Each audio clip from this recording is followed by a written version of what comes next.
주시는 하나님의 말씀은 마가복음 11장 12절부터 25절까지의 말씀, 12절부터 14절 읽고 20절부터 22절까지의 말씀을 합독하겠습니다.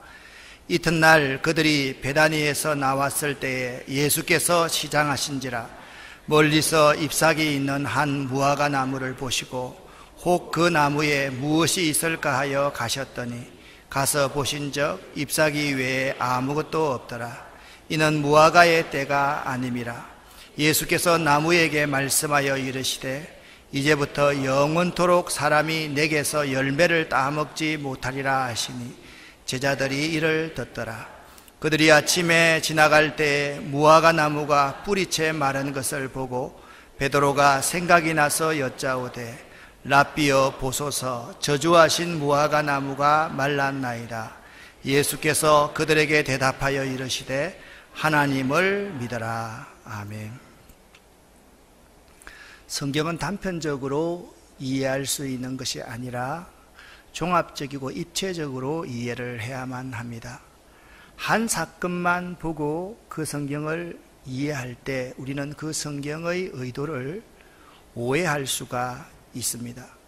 마가복음을 여러분과 제가 함께 읽어가고 있습니다. 아마 오늘 본문 말씀, 예수님이 무화과 나무를 저주하신 이 이야기는 여러분이 평소 때 참 난제로 해석하기 참 힘들다라고 생각하는 내용일 것입니다. 마가복음을 읽으면서 중요한 몇 가지 특징을 알아야만 합니다. 첫 번째, 마가 요한이라는 사람이 어떤 사람인가를 잘 알아야만 합니다. 두 번째, 마가복음에 나오는 제자들의 특성을 잘 알아야만 합니다. 그리고 그 시대의 배경을 잘 알아야만 합니다. 오늘은 마가복음의 중요한 특징 가운데 하나인 제자들을 중심으로 어떻게 이 마가복음을 바라보게 될 것인가에 대해서 여러분과 함께 말씀을 나누기를 원합니다.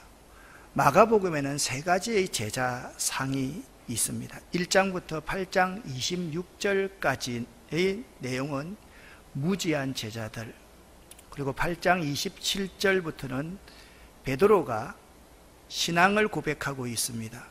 그때부터 믿음을 고백하고 나서 예수님의 순환에 대해서 1차, 2차, 3차, 3번 예고를 하고 있습니다.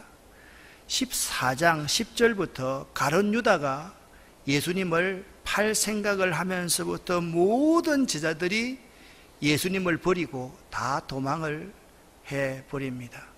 그 심지어 제자들 가운데 수제자라고 하는 베드로가 예수님을 저주하면서 3번씩이나 부인합니다. 그리고 이 마가복음을 기록한 마가 요한 자신도 이름 없는 한 사람으로서 체포되어서 고난당할까봐 홑이불을 벗어 던져버리고 벌거벗은 몸으로 도망을 갔다. 그 내용이 마가복음 15장, 16장에 기록되어 있습니다. 오늘 본문의 스토리를 그림으로서 여러분에게 잠깐 설명을 드리겠습니다. 예수님은 왜 무화과 나무를 저주하셨나? 예수님이 십자가를 지기 위해 예루살렘으로 입성했을 당시 베다니에서 무화과 나무를 저주한 사건이 발생합니다. 예수님이 아침도 드시지 않고 베다니에서 예루살렘에 올라가시면서 시장하셨던 차에 잎사귀가 무성한 한 무화과 나무를 보고 무엇을 얻을까 기대를 하면서 무화과 나무에 다가갔습니다. 하지만 그 무화과 나무는 잎사귀만 무성할 뿐 아무것도 얻을 수가 없었습니다. 그 무화과를 보시고서 예수님께서 이제부터 영원토록 사람이 내게서 열매를 따먹지 못하리라 라고 말씀을 하셨고, 제자들은 다음날 뿌리채 말라있는 무화과 나무를 보게 됩니다. 그런데 성경에는 이상한 장면이 기록되어져 있습니다. 이 무화과가 열매 맺을 시기가 아니다라고 기록되어져 있기 때문입니다. 멀리서 잎사귀 있는 한 무화과 나무를 보시고 혹 그 나무에 무엇이 있을까 하여 가셨더니 가서 보신즉 잎사귀 외에 아무것도 없더라. 이는 무화과의 때가 아님이라. 때가 아닐 때, 열매를 거둘 수가 없을 때에 예수님께서 이 무화과를 저주하셨다. 그 이야기가 기록되어져 있습니다. 예수님은 왜 열매 맺을 시기도 아닌 무화과 나무를 저주하셨을까요? 이것이 매우 중요한 오늘 이야기의 초점입니다. 마가복음 11장 전체를 한번 바라보아야 될 필요가 있습니다. 지난주에 디메오의 아들 바디메오가 맹인이었는데 예수님께서 바디메오를 고쳐주셨습니다. 그 사건을 보여주시고 난 뒤에 제자들에게 너희들의 눈이 열려야 한다. 눈이 열려야지 고난받기 위해서 예루살렘에 입성하는 것에 대해서 잘 이해할 수 있을 것이야 라는 그런 의도로 바디메오를 고쳐주셨습니다. 마가복음 11장 1절부터 11절까지 예수님께서 예루살렘에 입성하십니다. 이때 오랜만에 예수님의 제자들이 예수님의 말씀에 순종을 합니다. 마을에 가서 아직도 한 번도 사람이 타보지 않는 어린 낙이 하나를 끌고 오너라. 주인이 왜 남의 낙이 가지고 가십니까? 라고 묻거들랑 주께서 쓰시겠다라고 대답하거라. 제자들은 말이 안 된다라고 생각을 했을 것입니다. 그런데 그 나귀를 붙들고 오려고 할 때 주인이 왜 나의 나귀를 가져갑니까? 주께서 쓰시겠다라고 하자 그 주인이 순순히 내어 놓는 것입니다. 이 사실을 제자들이 체험을 했습니다. 예수님이 나귀에 타셨습니다. 그리고 예루살렘에 입성합니다. 많은 유대인들이 그리고 이방인들이 자기의 겉옷을 풀기 시작합니다. 겉옷을 벗어서 예수님이 가는 그 길 앞에 겉옷을 놓기 시작했습니다. 유대인들이 겉옷을 놓는다는 것은 자기의 전부를 그 앞에 깐다라는 의미가 있습니다. 모든 사람들이 소리를 지르면서 종려나무 가지를 들고 호산나 주의 이름으로 오시는 이여 호산나 우리를 구원하소서라고 환성을 지릅니다. 예수님의 낙이 타고 예루살렘을 입성하는 것은 승리의 꼭 장군 같은 모습으로 입성을 하셨습니다. 그런데 예루살렘 성전에 들어가니까 아무도 예수님을 영접하지를 않습니다. 그래서 예수님은 그날 성전을 둘러보시고 다시 예루살렘 안에 있는 분들은 부자들이 사는 곳이기 때문에 예루살렘과 좀 떨어져 있는 베단이라는 곳에 가서 제자들과 함께 주무시게 되었습니다. 다음 날 이른 아침에 예수님은 식사도 하지 않고 시장기 가득한 가운데서 예루살렘 성전으로 다시 베다니에서 예루살렘으로 올라가십니다. 올라가실 때 너무 배가 고프셔서 무화과 나무를 보시고 잎이 무성한 무화과 나무를 보시고 무엇을 얻을까 하여 예수님께서 무화과 나무 곁에 갔더니 아무것도 얻을 수가 없습니다. 예수님께서 그 무화과 나무를 저주해 버렸습니다. 그리고서 제자들이 잊었습니다.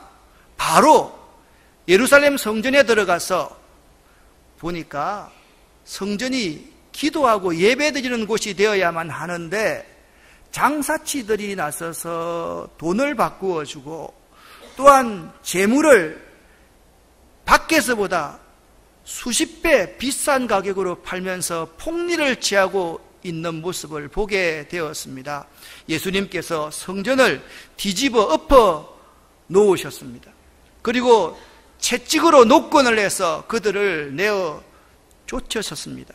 예수님께서 말씀합니다. 내 집은 만민이 기도하는 집이라고 하였거늘 너희들이 강도의 소굴로 만드는구나 라고 책망을 하셨습니다. 그리고 그 성전을 빠져나와서 다시 베다니로 가셨습니다. 이틀째 베다니에 주무셨습니다. 그 다음 날 예수님의 제자들과 함께 다시 성전을 향하여 나아올 때 전날 저주했던 그 무화과 나무가 뿌리채 말라버린 것을 베드로가 보게 되었습니다. 선생님이 어제 저주하셨던 그 무화과 나무가 뿌리채 말라버렸습니다 라고 했을 때 그때서야 예수님께서 이 무화과 나무 비유에 대해서 해석을 해주기 시작을 합니다. 설명이 다 끝났습니다. 그리고 성전에 들어갔을 때 대제사장들과 서기관들과 율법학자들과 원로들이 예수님께 항의를 하면서 옵니다. 어제 당신이 성전을 뒤집어 엎어 놓았는데 무슨 권위를 가지고 이런 짓을 했습니까? 라고 예수님께 권위에 대한 질문을 하셨다. 그리고 그 권위에 대해서 예수님께서 답변하셨다. 그것이 11장의 내용입니다. 그러니까 무화과 나무 저주 사건은 예수님의 고난받기 위한 예루살렘 입성과 예수님께서 성전을 정하신 사건 중간에 이 무화과 나무를 저주하신 이야기가 기록되어 있기 때문에 이 두 사건과 뗄래야 뗄 수 없는 깊은 연관을 가지고 있음을 우리는 알 수가 있는 것입니다. 여러분과 제가 마가복음 11장 14절 말씀을 함께 읽어보겠습니다. 예수께서 나무에게 말씀하여 이르시되 이제부터 영원토록 사람이 내게서 열매를 따먹지 못하리라 하시니 제자들이 이를 듣더라. 아멘. 여기 제자들이 이를 듣더라라는 말씀에 유의해야만 합니다. 그런데 지금 예수님께서 누구에게 말씀하십니까? 누구에게 말씀하십니까? 나무에게 말씀합니다. 아니, 사람이 나무에게 말할 수 있습니까? 없습니까? 없습니다. 그런데 예수님께서 나무에게 말씀하여 이르시되라는 문장을 보니까 이 나무는 어떤 것을 의인하여서 이 나무가 의미하는 중요한 의미가 있다라는 사실을 우리는 알 수가 있는 것입니다. 예수님께서 나무와 같은 자들에게 말씀하여 이르시되 이제부터 영원토록 사람이 내게서 열매를 따먹지 못하리라고 저주하시니 제자들이 이 예수님의 말씀을 잘 듣고 있었다라는 말씀입니다. 그리고 나서 저주하시고 난 뒤에 예수님께서는 성전에 들어가셔서 성전을 뒤집어 엎어 놓으셨습니다. 성전의 본래 기능을 다하지 못하는 그들의 모습을 참으실 수가 없었던 것입니다. 제자들도 3년 동안 예수님을 따라다녔지만 예수님이 이렇게 화를 내시는 것을 본 적도 없었습니다. 모든 주변에 있는 사람들도 예수님이 사랑의 화신이었는데 이처럼 심하게 화를 내신 적을 본 적이 없었습니다. 예수님께서 저주하고 나시어서 제자들과 예수님은 예루살렘 성전에 들어가셔서 장사하는 장사치들의 상을 뒤엎으시며 그들을 성전에서 쫓아내셨습니다. 11장 17절 말씀을 함께 읽어보겠습니다. 이에 가르쳐 이르시되 기록된 바 내 집은 만민이 기도하는 집이라 칭함을 받으리라고 하지 아니하였느냐. 너희는 강도의 소굴을 만들었도다 말씀하셨습니다. 이것이 중요한 것이 아닙니다. 그 다음 구절이 매우 중요한 구절입니다. 18절 말씀을 다시 한번 읽어보겠습니다. 대제사장들과 서기관들이 듣고 예수를 어떻게 죽일까 하고 궤하니 이는 무리가 다 그의 교훈을 놀랍게 여김으로 그를 두려워함일러라. 아멘. 예수님께서 무화과 나무를 저주하고 나서 성전을 뒤집어 엎고 나자마자 대제사장들과 서기관들이 예수를 어떻게 죽일고 그때부터 계책을 세우기 시작하였다. 그렇게 말씀하고 있습니다. 18절까지를 읽었는데요. 19절 말씀은 이렇게 기록하고 있습니다. 그리고 날이 저물매 그들이 성 밖으로 나가더라. 성 밖 베다니로 다시 나갔다. 그렇게 말씀하고 있습니다. 다음 날 이른 아침 전날 저주한 무화과 나무가 뿌리채 말라 있는 것을 베드로가 보고 말을 합니다. 선생님 보십시오. 선생님이 저주하신 무화과 나무가 뿌리채 말라 버렸습니다. 이때 예수님께서 어떻게 베드로의 질문에 대해서 대답을 하였습니까? 이렇게 말씀합니다. 함께 읽습니다. 내가 분명히 말합니다. 하나님을 믿으시오. 아멘. 자, 무화과가 뿌리채 말라 있습니다 라고 했을 때 예수님은 그 베드로의 질문을 받고 내가 분명히 말합니다. 하나님을 믿으시오 라고 이야기를 하고 있습니다. 그리고 23절부터 계속 이어서 예수님께서 이렇게 말씀하십니다. 23절부터 25절을 읽습니다. 내가 진실로 여러분에게 말합니다. 누구든지 마음에 의심하지 않고 이 산들어 들리어 바다에 던지어라 하며 그 말하는 것이 이루어질 줄 믿고 행하면 그대로 되리라. 그러므로 내가 너희에게 말하노니 무엇이든지 기도하고 구하는 것은 받은 줄로 믿어라. 그리하면 너희에게 그대로 되리라. 서서 기도할 때에 아무에게나 혐의가 있거든 용서하라. 그리하여야 하늘에 계신 너희 아버지께서도 너희 허물을 사하여 주시리라 하시니라. 아멘. 마가복음의 이적은요, 이적 그 자체도 중요합니다. 이적을 통해서 예수님이 어떤 분인가를 나타내 주고 있습니다. 그런데 마가복음은 이적 그 자체뿐만 아니라 보다 더 중요한 메시지를 이적을 통해서 알려주고 있는 복음서가 마가복음입니다. 예를 들어서 눈먼 맹인을 치료해 주십니다.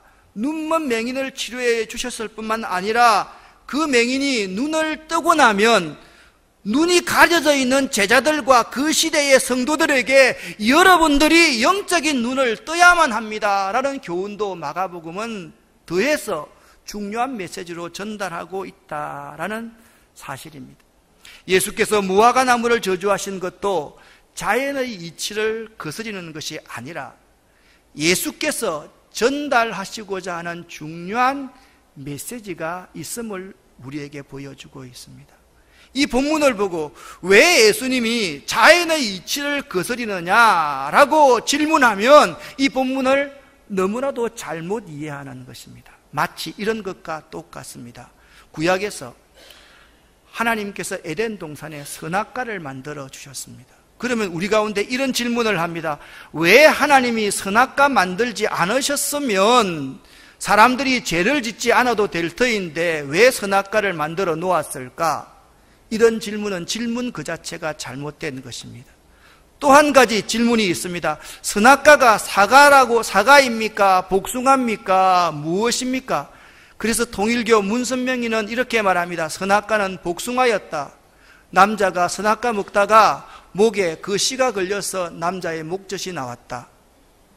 여러분 생각을 한번 해보세요.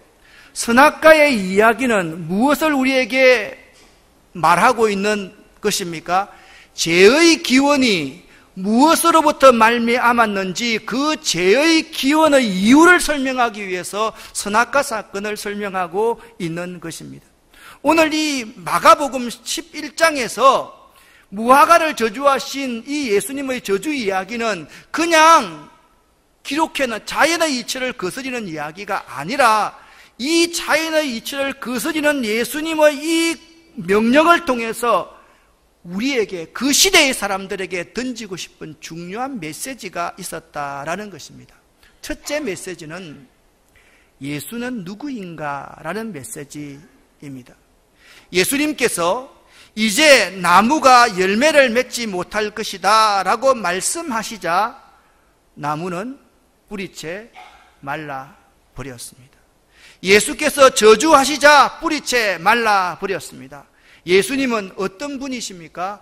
예수님은 말씀하시면 그 말씀대로 이루실 수 있는 분이다라는 사실을 이 마가는 가르치고 싶었던 것입니다.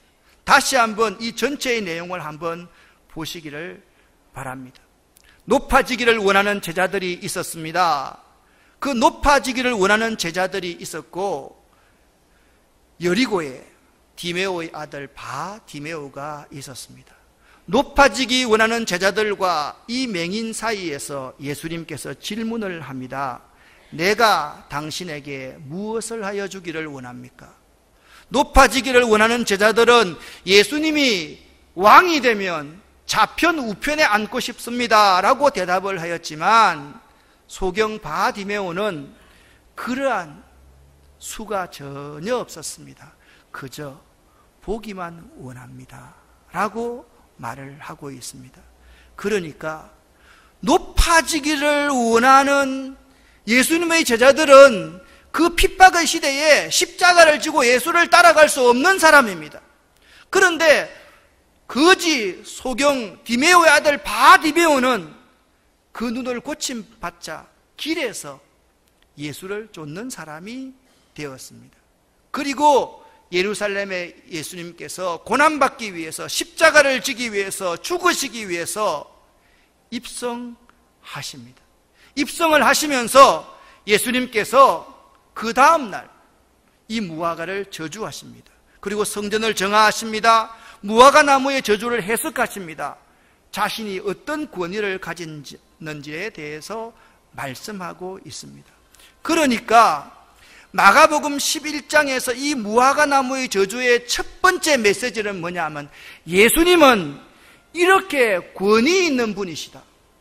예수님은 어떤 말씀을 하신다고 해도 그 말씀 그대로 이루실 수 있는 분이라는 사실을 그들에게 가르치고 싶었던 것입니다. 예수님의 권위에 대한 대제사장과 율법학자들이 질문이 마가복음 11장 27절부터 33절에 나와 있습니다.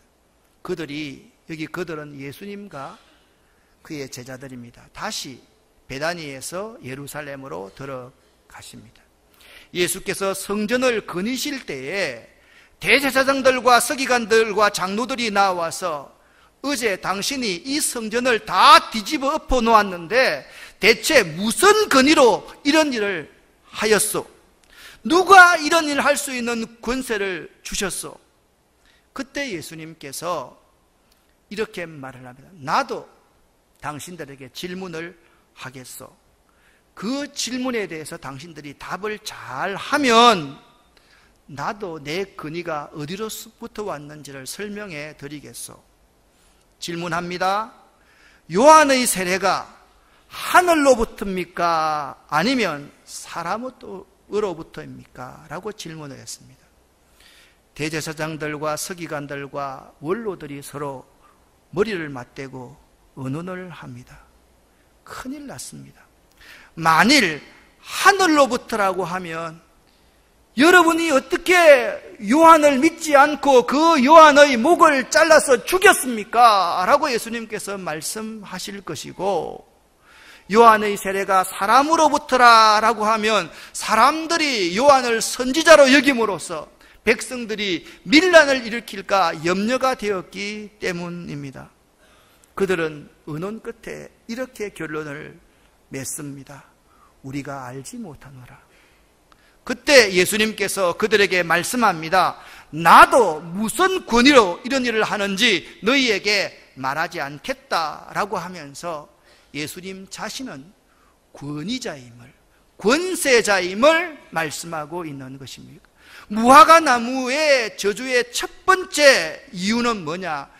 예수님께서는 무화과를 저주하시면 그 저주가 그대로 이루어지는 권위 있는 분이라는 사실을 말씀하고 싶었던 게입니다. 두 번째 메시지입니다.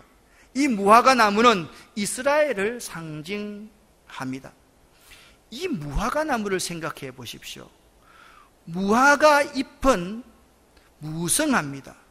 그런데 실제로 잎만 무성한 무화과 나무는 생명의 열매를 맺지 못하는 그 시대의 종교 지도자들, 신앙인들을 통칭하고 있는 것입니다. 그러니까 이 무화과 나무를 저주하신 것은 그 시대의 종교 지도자들과 신앙인들에 대한 경고의 메시지를 던지고 있는 것입니다. 같이 한번 읽어 볼까요? 당시 성전은 겉으로 보면 하나님께 예배하는 거대한 시스템이었지만 내부를 들여다보면 부당한 환전들을 통해 지도층의 배를 불리는 거대한 강도 소굴 시스템이었습니다. 이에 아침도 그러신 예수님이 매매하고 돈 바꾸는 자들의 상과 의자를 온통 둘러 엎으셨던 것입니다.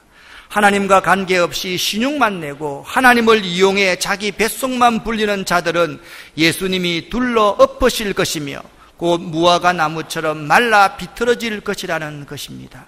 무화과를 저주하신 예수님은 하나님을 이용해 자기 뱃속만 채우는 당시 종교 지도자들과 종교인들을 꾸짖는 엄중한 경고의 메시지를 던진 것입니다. 아멘. 이 자리에 있는 우리들도 마찬가지입니다. 하나님과 관계없이 경건의 모양만 있고 경건의 능력을 부인하는 자가 이 자리에 있다라고 하면, 그리고 하나님을 이용해서 자기 뱃속만을 불리는 자들을 예수님께서 둘러 엎으실 것이다, 그렇게 말씀하고 있는 것입니다. 예수 그리스도의 이름을 이용해서 자기 입속만 차리고 축복만 받기를 원하는 그러한 사람들은 말라 비틀어질 것이다, 그 경고를 우리에게 하고 있는 것입니다. 이것이 두 번째의 메시지입니다. 첫 번째 메시지는 예수님은 권위 있는 분이라는 사실을 그들에게 가르치고 싶었고, 두 번째의 메시지는 무화과 나무처럼 저주받을 수밖에 없는 사람들이 지금 이 시대의 종교 지도자들과 종교인들이다, 그것을 경고하고 있는 것입니다. 세 번째 메시지입니다. 말라버린 무화과 나무를 보시면서 베드로가 말합니다. 어제 선생님이 저주하신 그 무화과 나무가 말라 비틀어져 있습니다 라고 하시자 예수님께서 바로 말씀합니다. 하나님을 믿어라. 그리고 기도의 중요성을 이끌어내십니다. 여러분, 말라 비틀어진 무화과 나무를 보시면서 예수님은 믿음의 중요성, 기도의 중요성을 말씀하고 계신다라는 것입니다. 멀쩡한 나무를 말씀 한마디로 말라 비틀어지게 하신 하나님의 능력을 믿으라는 의미도 되지만, 그보다는 너희가 참 생명의 열매를 맺지 못하면 언제든지 이렇게 말라 비틀어질 수 있으므로 하나님을 제대로 알고 제대로 믿고 열매를 맺으라는 의미도 되는 것입니다. 사랑하는 성도 여러분, 믿음은 실로 엄청난 능력과 그에 따른 열매를 맺습니다. 23절 말씀, 이런 믿음은 능력을 발휘하고 열매를 맺을 수 있습니다. 함께 읽겠습니다. 누구든지 이 산들어 들리어 바다에 던지어라 하며 그 말하는 것이 이루어질 줄 믿고 마음에 의심하지 아니하면 그대로 되리라. 아멘. 이 믿음을 가지시는 여러분 되시기를 예수 이름으로 간절히 축원합니다. 누구든지 이 산들어 들리어 바다에 던져오라 하며 그 말하는 것이 이루어질 줄 믿고 마음에 의심하지 않는 사람은 그대로 된다라고 말씀하고 있습니다. 여기서 산은 어려움, 장애물을 의미하고 있는 것입니다. 스가랴서 4장 7절부터 10절까지 말씀을 보면 총독 스룹바벨이 하나님의 성전, 예루살렘 성전을 다시 재건하는데 도비아와 산발락 같은 사람들이 집요하게 방해를 해옵니다. 그때 하나님께서는 스가랴 선지자를 통해서 스룹바벨에게 이렇게 말합니다. 큰 산아, 내가 내게 무엇이냐? 네가 스룹바벨 앞에서 평지가 되리라. 아멘. 그렇게 말했습니다. 아무리 큰 어려움이 있고 아무리 큰 장애물이 있다 할지라도 네가 스룹바벨 앞에서 평지가 되리라, 그렇게 말씀하고 있는 것입니다. 그러므로 믿음의 기도를 할 때는 다음과 같은 원칙을 가지고 기도해야만 하는데, 첫 번째 원칙입니다. 믿음의 기도에서 하나님과의 관계를 위한 기도가 있습니다. 그 기도는 24절입니다. 함께 읽습니다. 무엇이든지 기도하고 구하는 것은 받은 줄로 믿어라. 그리하면 너희에게 그대로 되리라. 아멘.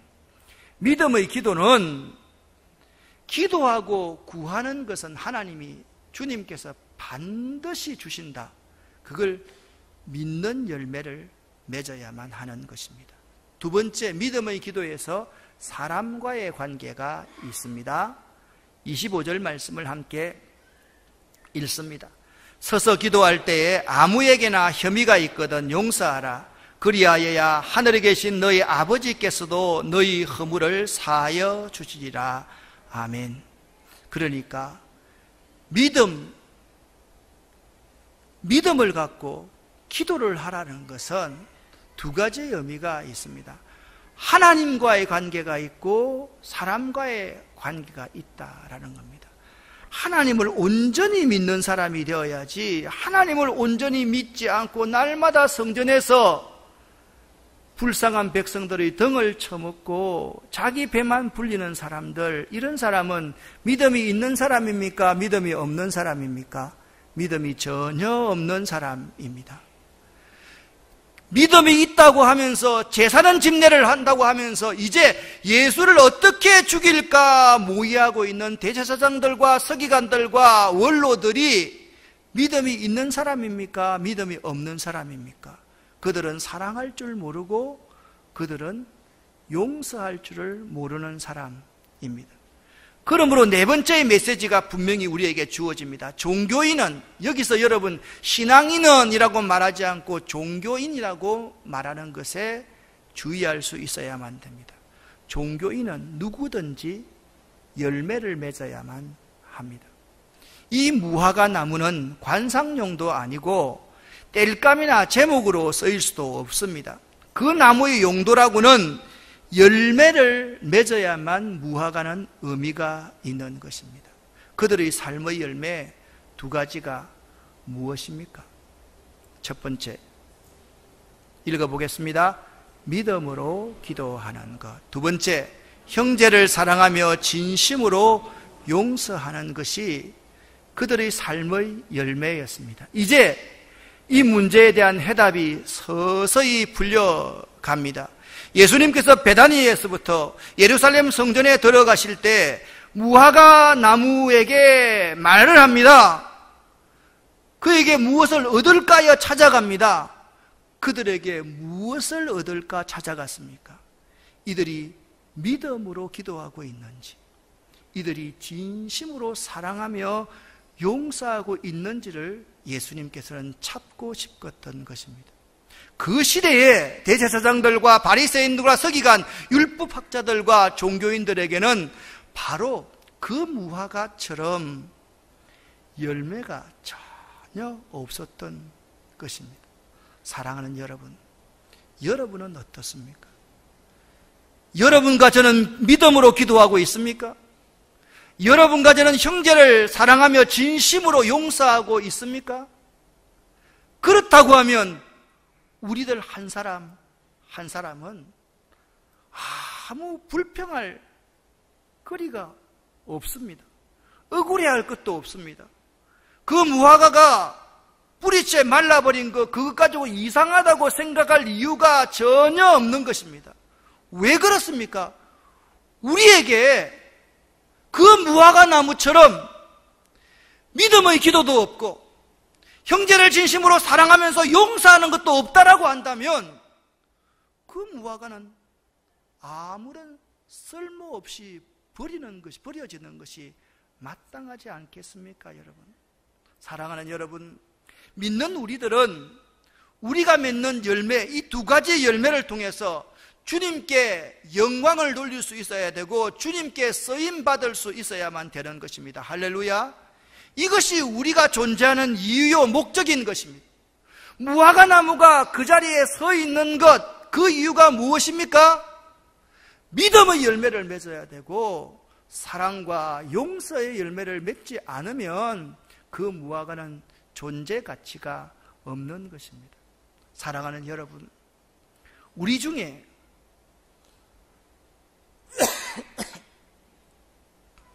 열매를 맺지 못하는 사람이 많습니다. 왜 그럴까요? 오늘 본문은 세 가지를 정확하게 말씀하고 있습니다. 먼저 하나님께 대한 믿음이 없습니다. 진정으로 그분을 신뢰하면 달라집니다. 오늘 본문에서 무화과 나무를 저주하신 후에 나중에 말라버린 것을 보고 제자가 신기하게 생각해서 예수님께 이야기하자 예수님의 대답은 단순했습니다. 하나님을 믿어라 말씀하십니다. 사랑하는 여러분, 우리 주님이 생명이고 능력임을 여러분은 믿고 계십니까? 그 하나님을 전적으로 신뢰하시기를 예수 이름으로 간절히 축원합니다. 그러면 열매는 반드시 맺히게 되어 있습니다. 왜 우리 중에 열매를 맺지 못하는 것입니까? 하나님을 신뢰하는데도 내 삶에 이런 열매가 없다면 하나님 앞에 나의 문제를 히스기야처럼 내려놓고 내가 믿음으로 기도하고 있는지 점검해 보시기를 바랍니다. 24절과 23절과 24절 말씀에 이렇게 말씀하고 있습니다. 함께 읽습니다. 의심치 않고 기도하고 구하는 것은 받은 줄로 믿어라 라고 말씀하고 있습니다. 그렇습니다. 내가 하나님을 신뢰하는 것 같은데도 열매가 없다면 내가 하나님 앞에 나의 문제를 놓고 진지하게 기도하고 있는지를 한번 점검해 보시라는 말씀입니다. 마지막 한 가지, 우리 삶에서 왜 열매를 맺지 못하는 것입니까? 사랑과 용서의 문제를 체크해 보십시오. 25절 말씀입니다. 용서해야 하나님과의 관계가 뚫린다라고 말씀하고 있습니다. 따라합시다. 용서해야 하늘 문이 열립니다. 아멘. 용서하지 못하고 이 자리에 앉아 있으면 하늘 문이 열릴 수 없는 것입니다. 우리가 구하는 것은 반드시 하나님이 우리에게 주신다라는 믿음도 있어야 될 뿐더러 구하러 나왔을 때 형제와 불화한 일이 있으면 재물을 성전 제단에 놓아두고 함께 가서 끌어안고 잘못했습니다. 죄송합니다. 용서해 주십시오. 사랑하지 못해서 미안합니다. 라고 서로 껴안고 용서하고 나서 하늘에 계신 하늘 아버지가 너희를 용서해 주신 것처럼 용서할 때 하늘 문이 열린다. 그렇게 말씀하고 있는 것입니다. 사랑하는 성도 여러분, 오늘 마가복음 11장의 스토리를 다시 한번 머릿속에 기억하시기를 바랍니다. 10장 마지막 부분에서 예수님의 제자들이 자꾸 높아지기를 원했습니다. 세 번째, 주님께서 순환을 당하실 것하고 예고했는데도 불구하고 높아지기를 원합니다. 그리고 맹인, 여리고의 맹인 디메오의 아들 바디메오가 있습니다. 두 부류의 사람에게 똑같이 예수님께서 질문합니다. 내가 네게 무엇을 하여 주기를 원하느냐? 오늘 그 질문이 그 시대의 제자들과 여리고의 맹인뿐만 아니라 여러분과 저에게 하는 질문임을 알아야만 합니다. 예수님께서 내가 너희에게 무엇을 하여 주기를 원하느냐? 우리는 단순하게 생각합니다. 우리 아이 잘 되기를 원하고, 내가 복 받기를 원하고, 우리 교인들 많아지기를 원하고, 내 돈이 많아지기를 원합니다. 그런 사람들은 예루살렘 입성하는 예수님의 제자가 될 수가 없습니다. 예수의 십자가를 질 수가 없습니다. 단순하게 살아야 됩니다. 주님, 그냥 보기를 원합니다.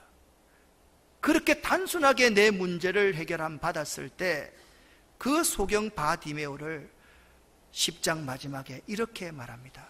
그가 길에서 예수를 쫓으니라. 할렐루야. 즉시 예수를 쫓았다고 했습니다. 예수님의 제자들이 예루살렘의 그 십자가의 길을 따라갔습니까? 아니면 디메오 아들 바디메오, 그 천한 사람이 눈이 열리자 예수님의 십자가를 지러 따라갔습니까? 예수님께서 성전을 둘러보시고 베다니로 돌아가셨습니다. 이른 아침 식사도 그러시고 다시 예루살렘으로 가시면서 무화과 나무에게 열매를 구하십니다. 그리고 저주하십니다. 예수님은 자연을 거슬러서 말씀 한마디만 하시면 그 말씀으로 뿌리채 그 자연을 말리게 할 수 있는 권위가 있으신 분입니다. 믿으십니까? 이 예수님께서 우리 한 사람 한 사람들이 신앙생활 제대로 하지 못하고 날마다 예수를 그냥 즐기면서 살아가는 사람, 예배 한번 보기만을 즐기는 사람들, 그런 사람들을 향해서 말씀합니다. 내가 너희들을 뒤집어 엎어놓겠다. 너희들을 뿌리채 말려버리겠다. 예수님께서는 그렇게 말씀하시면서 열매를 맺어라. 내가 찾는 열매를 맺어라. 내가 너희에게 어떻게 하여 주기를 원하느냐 질문하신 예수님이 지금 우리에게는 내가 원하는 열매를 맺어라 그렇게 말씀하고 있습니다. 여러분, 무슨 열매를 맺으시겠습니까? 여러분과 제가 마가복음 1장 1절부터 지금 11장까지를 강해해 왔습니다. 1장 1절에 이런 말씀이 기록되어 있습니다. 함께 읽습니다. 하나님의 아들 예수 그리스도의 복음의 시작이라. 아멘. 이 예수님은 정말 권위가 있으신 분입니다. 무화과 나무를 저주하시자 다음날 무화과 나무가 뿌리채 말라버릴 수 있는 권위 있는 분이십니다. 사랑하는 여러분, 여러분과 저는 혹시 잎만 무성한 무화과 나무는 아닌지를 생각해 보시기를 바랍니다. 여러분은 열매 맺지 못하는 잎사귀만 무성한 나무는 아닌지 오늘 우리가 이 본문을 통해서 깊이 반성하고 결단할 수 있어야만 될 것입니다. 기도하겠습니다. 하나님 아버지, 무화과 나무 같은 그 시대에 대제사장들과 서기관들과 율법학자들, 그리고 오늘날 이 목사와 우리들 한 사람 한 사람에게 예수님께서 경고하시고 우리의 잘못된 것을 뒤집어 엎으시는 이 엄청난 사건 앞에 직면하였습니다. 주님, 저희들이 마음의 무릎을 꿇습니다. 저희들을 용서하여 주시옵소서. 저희에게 믿음을 주시옵소서. 저에게 진심으로 이웃을 사랑하며 용서할 수 있는 열매를 주시옵소서. 예수 그리스도 이름으로 축복하옵고 간절히 기도 올립니다. 아멘.